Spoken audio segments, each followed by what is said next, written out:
Bismillahirrahmanirrahim. Assalamu alaikum. I hope all of you are fine. I am your teacher Amna Ahmad and I welcome to all of you in my class. My dear students, आज हम एक new chapter start करने जा रहे हैं that is chemical reactions. आज हम इसका होल इंट्रोडक्शन करेंगे कि इस चैप्टर में हम क्या नया सीखने वाले हैं. So let's start. Identify chemical reactions and give examples. इसमें हम देखेंगे कि जो डिफरेंट केमिकल रिएक्शंस हैं उनको आइडेंटिफाई कैसे किया जा सकता है, किस तरह से केमिकल रिएक्शंस की फॉर्मेशन होती है, किस तरह से जो रिएक्टेंट्स हैं उनके एटम्स रीअरेंज होके हमें न्यू कॉम्बिनेशन देते हैं. नेक्स्ट हम देखेंगे कि जो एप्लीकेशंस हैं डिफरेंट केमिकल रिएक्शंस की डेली लाइफ में वो क्या है. वो लाइक फोटोसिंथेसिस है, इसके अलावा फर्मेंटेशन है, इसके अलावा रस्टिंग है. तो इसको हम देखेंगे कि ये किस तरह से हमें डेली लाइफ में नजर आती हैं और ये किस तरह से केमिकल रिएक्शंस की डिफरेंट एप्लीकेशंस हैं.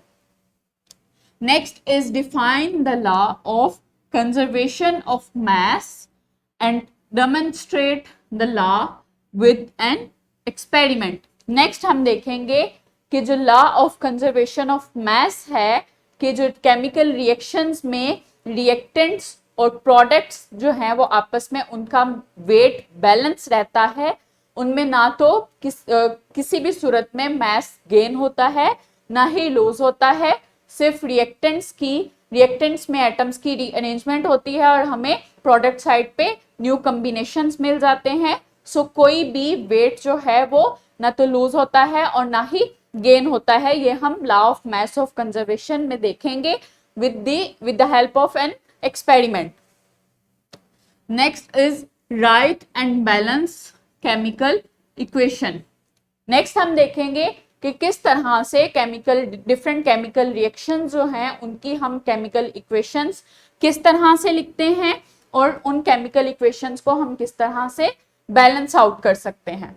So next is distinguish between different types of reactions, combination, displacement, double displacement and combustion reaction.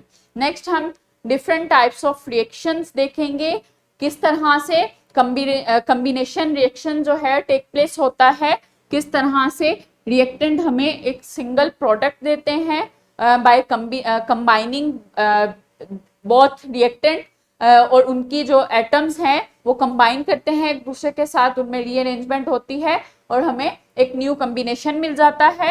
Next combustion reaction देखेंगे, किस तरह से कंबशन रिएक्शन टेक्स प्लेस होते हैं, उनकी डिफरेंट एग्जांपल्स देखेंगे. उसके बाद हम डिस्प्लेसमेंट रिएक्शंस देखेंगे, किस तरह से डिस्प्लेसमेंट रिएक्शंस टेक्स प्लेस होते हैं. एक मेटल किस तरह से दूसरी मेटल को डिस्प्लेस कर देती है और हमें एक न्यू कंपाउंड मिल जाता है. नेक्स्ट डबल डिस्प्लेसमेंट रिएक्शन देखेंगे, किस तरह से दो कंपाउंड्स में दो मेटल जो हैं एक दूसरे को डिस्प्लेस करके हमें न्यू कॉम्बिनेशन देते हैं. Next is distinguish between endothermic and exothermic reactions. Next हम देखेंगे कि जो केमिकल रिएक्शंस हैं डिफरेंट टाइप्स के, उनमें एनर्जी का चेंज किस तरह से होता है, किस तरह से एनर्जी जो है वो या तो बॉन्ड ब्रेकिंग के लिए ज्यादा दरकार होती है, एनर्जी कुछ रिएक्शंस में ज्यादा एब्जॉर्ब होती है और कुछ रिएक्शंस में ज्यादा रिलीज होती है. तो ये क्या है, these are endothermic and exothermic reaction. ये हम देखेंगे कि एंडोथर्मिक और एक्सोथर्मिक रिएक्शन क्या होते हैं और उनमें उनकी जो डिफरेंट एग्जांपल्स हैं वो क्या क्या हैं. Next is recognise the importance of endothermic and exothermic reactions in daily life. Next हम देखेंगे जो एंडोथर्मिक और एक्सोथर्मिक रिएक्शंस हैं वो किस तरह से डेली लाइफ में इंपॉर्टेंस है, किस तरह से डेली लाइफ में जो डिफरेंट रिएक्शंस होते हैं वो बेस करते हैं एंडोथर्मिक और एक्सोथर्मिक रिएक्शंस पे.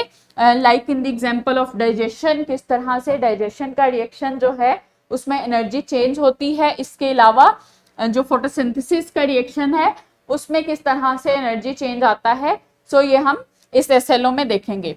Next is discuss types and formation of covalent bonds as a result of mutual sharing of electrons between atoms hydrogen molecule, oxygen molecule and nitrogen molecule. Name certain ionic and covalent compounds. इसमें हम देखेंगे कि जो different atoms हैं वो आपस में electrons की म्यूचुअल शेयरिंग करती हैं और एक न्यू मॉलिक्यूल या एक न्यू कंपाउंड हमें मिलता है, दैट इज कोवेलेंट कंपाउंड। और ये इनकी हम डिफरेंट एग्जांपल्स से देखेंगे किस तरह से सिंगल, डबल और ट्रिपल कोवेलेंट बॉन्डिंग बनती है between different atoms. Next is discuss formation of ionic bond as a result of electrostatic forces between atoms. For example, sodium chloride.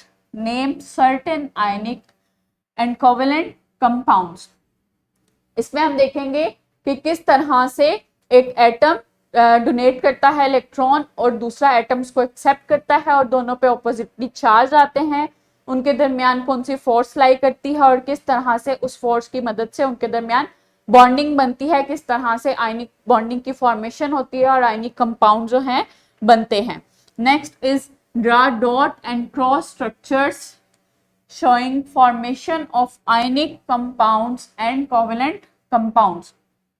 Next हम देखेंगे कि किस तरह से जो कोवेलेंट कंपाउंड है, टू केमिकल बॉन्डिंग्स हैं लाइक आयनिक और कोवेलेंट बॉन्डिंग, उनमें उनके जो कंपाउंड्स हैं उनको ड्रॉ करने के लिए किस तरह से हम डॉट एंड क्रॉस स्ट्रक्चर का सहारा लेते हैं, उस मॉडल को यूज करते हैं और इनकी बॉन्डिंग को शो करवाते हैं।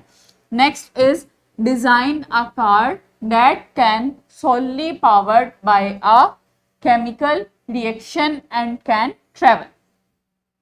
नेक्स्ट हम एक प्रोजेक्ट करेंगे जिसमें हम एक कार डिजाइन करना सीखेंगे, किस तरह से एक कार जो है वो केमिकल रिएक्शंस की मदद से चल सकती है, पावर करती है by different chemical reactions. So I hope you enjoyed the whole introduction of this chapter. Stay tuned for next lecture. Thank you so much. Allah Hafiz.